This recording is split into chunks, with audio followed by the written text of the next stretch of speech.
Regresamos nuevamente aquí a nuestro programa Conexión Vida. Muchas gracias a todos ustedes por permanecer en nuestra sintonía. Hoy estamos hablando, como ya lo hemos hecho, sobre el Evangelio de San Marcos, ¿no? Tomamos la teología y bueno, pues ya hablamos del reino de Dios y en esta parte vamos a hablar del Hijo de Dios, Padre. Entonces es importante, William y queridos televidentes, tener un punto de partida. ¿Y cuál es ese punto de partida? Ir al capítulo 1, versículo 1 del Evangelio de San Marcos, que ahí es donde está el punto de reflexión sobre Jesús como Hijo de Dios. Si nos lo comparte William. Claro que sí, Padre, pues bueno, pues en este día pues lo compartimos entonces lo que dice el Padre, que está en el capítulo 1, versículo 1, ¿no? Jesús le contestó, el primero es, escucha Israel, el Señor nuestro Dios es el único Señor. Entonces es importante nosotros tener en cuenta que el Evangelio de San Marcos se abre como el comienzo de la buena noticia de Jesús, el Hijo de Dios. Ese es el punto de arranque precisamente del Evangelio de San Marcos, y es también interesante que el Hijo de Dios es un título cristológico. ¿Por qué se le llama título cristológico? Porque es la forma en cómo la gente llaman a Jesucristo. Si ustedes, por ejemplo, queridos televidentes, ustedes pueden hacer el ejercicio de buscar de qué formas le llaman a Jesucristo. Entonces, logren ustedes en sus casas, por ejemplo, identificar cada evangelista de qué forma más repetitiva le llaman a Jesús. En el caso de Marcos, aparecen varias veces el Hijo de Dios, Jesús, el Hijo de Dios. Por ejemplo, en el Evangelio de Juan, aparece el Cordero de Dios, he aquí el Cordero de Dios. Hay otros que le llaman Jesucristo, Hijo de David, ese es otro título cristológico. Entonces, hay muchas formas de cómo llamarle a Jesucristo. A mí siempre me gusta, y también invito a William para que lo haga, de qué forma en sus oraciones personales, de qué forma usted se refiere a Jesucristo. O como Jesús, como Jesucristo, como el Cristo. Hay otros que le llaman el Señor, hay otros que le llaman, como lo estamos reflexionando ahorita, el Hijo de Dios, el Hijo de David, el Cordero de Dios. Hay muchas formas, pero yo considero, William, que nosotros como personas, igual que los evangelistas, debemos de tener un título cristológico especial para referirnos a Jesús. Entonces, ahí es donde nos vamos a ubicar en esta reflexión. Bueno, Padre, pues vamos a tomar también el capítulo 10, versículo 27, y es que nos habla de Dios que es poderoso, ¿no? Que bueno, nosotros también cuando en nuestras oraciones pues colocamos todo, se lo entregamos a ese poder de Dios, porque Él es el que tiene la última palabra si nosotros también lo hacemos con fe, ¿no? Porque muchos, es lo que siempre hemos también hablado aquí en el programa, muchos a veces solamente nos acordamos de Dios cuando estamos en los problemas, ¿cierto? Pero cuando de pronto ya estamos bien, nos olvidamos, no, de pronto le agradecemos por haber solucionado ese problema y por tener de pronto la abundancia, que era que de pronto lo que queríamos, ya sea en salud, sea en trabajo, bueno, en todas nuestras peticiones que nosotros le hacemos. Por eso tomamos entonces, repito, el capítulo 10, versículo 27. El Hijo de Dios es poderoso. Jesús, mirándolos fijamente, dice, para los hombres imposible, pero no para Dios, porque todo es posible para Dios. Entonces, ¿por qué Marcos coloca esa característica especial de Jesucristo como el Todopoderoso? Precisamente porque es el Hijo de Dios. Si no fuera el Hijo de Dios, pues todas las obras de Jesucristo no tendrían ningún sentido ni ningún fundamento. Entonces, es interesante cómo Marcos inserta en este pasaje bíblico esa característica especial del Hijo de Dios. Es todopoderoso. Entonces, el Todopoderoso, ¿por qué es? Porque es Hijo de Dios. Por eso es que Él todo lo puede, que es lo que ahí nos está refiriendo. Bueno, también ahora tomamos el capítulo 13, versículo 32. Jesús es el Hijo, mas de aquel día y hora nadie sabe nada, ni los ángeles en el cielo, ni el Hijo, sino solo el Padre. Ahí Marcos nos lo da explícitamente, sin ningún rodeo. A mí me gustaría que otra vez lo repitiera, William. Jesús es el Hijo de Dios, ahí lo dice clarito. Claro que sí, Padre, y bueno, pues dice, mas de aquel día, hora nadie sabe nada, ¿no? Ni los ángeles en el cielo, ni el Hijo, sino solo el Padre. Solamente el Padre, ese vínculo entre Jesucristo y el Padre. Eso es muy importante, queridos televidentes, que nosotros tengamos en cuenta esa cita 13:32 de Marcos, porque es el vínculo, o sea, es es la intimidad que se da como Jesucristo, como el enviado del Padre. Jesucristo, Él tiene de cierta manera esa misión, por eso es el enviado del Padre, precisamente como lo decíamos en la primera parte de nuestro programa, de proclamar ese reino de Dios. Bueno, pues ahora también tomamos una nueva cita bíblica, esta vez nos ubicamos en San Marcos, que es el evangelio que estamos tomando, en el capítulo 2, versículo 28. De suerte que el Hijo del Hombre también es Señor del sábado. Ahí aparece otra vez la palabra hijo, ¿verdad? Sí. Jesucristo como el Hijo de Dios, pero que también es el Señor del sábado. Es decir, ahí ya empieza el evangelista a tratar de invitar al lector de que tenga en cuenta esa unidad, ¿no? O sea, Jesucristo, ¿en dónde nace? Jesucristo nace en la cultura judía, pero ya empieza también, sabemos nosotros, de que el cristianismo tiene sus raíces en el judaísmo. Eso nosotros no lo podemos negar de ninguna forma. Y ahí vemos precisamente cómo Jesucristo también se convierte en el Señor del sábado, que para la institución judía era un aspecto importante y todavía lo sigue siendo el día sábado. Bueno, Padre, ahora nuevamente nos ubicamos en el capítulo 3, versículo 35. Quien cumpla la voluntad de Dios, ese es mi hermano, mi hermana y mi madre.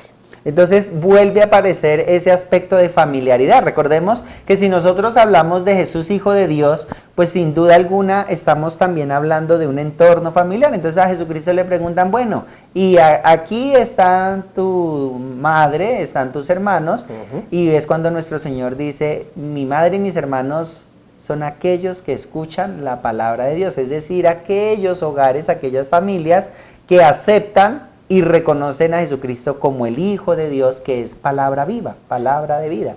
Claro que sí, Padre. Bueno, pues estamos hablando de todo ese entorno también de familia que se constituye, pero quisiéramos también como que de pronto el Padre nos diga qué es ser hijo. El hijo, bueno, el hijo es ese vínculo afectivo, ¿no? Que debe de haber entre dos seres.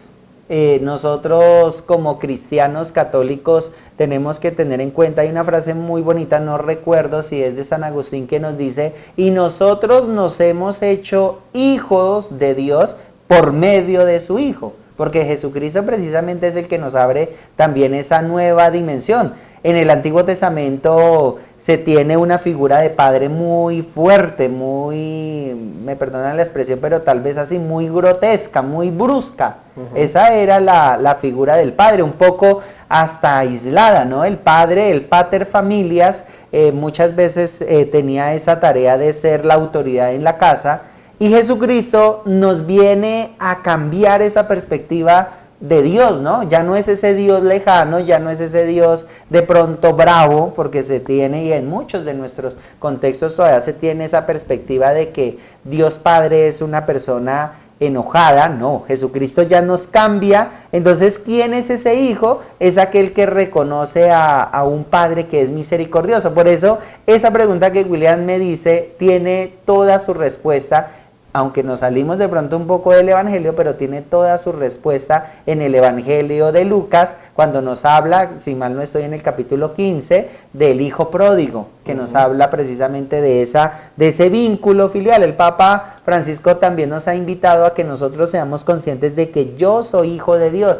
porque es que hay veces a nosotros se nos olvida, se nos desdibuja esa imagen tan bonita de que Dios es el Padre y que nosotros somos sus hijos.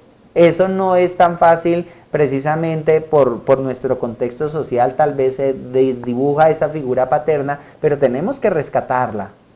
Claro que sí, Padre, y vea, una recomendación, Padre, también, en ese momento que estamos hablando también de este vínculo de la familia, que bueno que también nosotros los hijos, es que a veces es también como triste, Padre, cuando nuestros adultos mayores también quedan como solitos, y pues ya trayéndolo a estos tiempos, pues a veces dejamos a nuestros padres solitos, ¿no?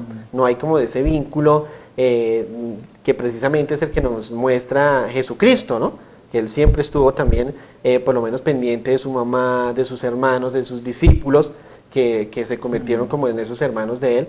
Y qué bueno que en este momento pues también todos pues tomemos ese ejemplo y lo podamos hacer también con nuestros padres. Y que eso que nos comparte William es la intimidad, ¿no? Sí. Que también es algo muy importante, que nosotros debemos de cultivar y es el vínculo íntimo. Jesucristo que viene a revelarnos la intimidad de Él con el Padre.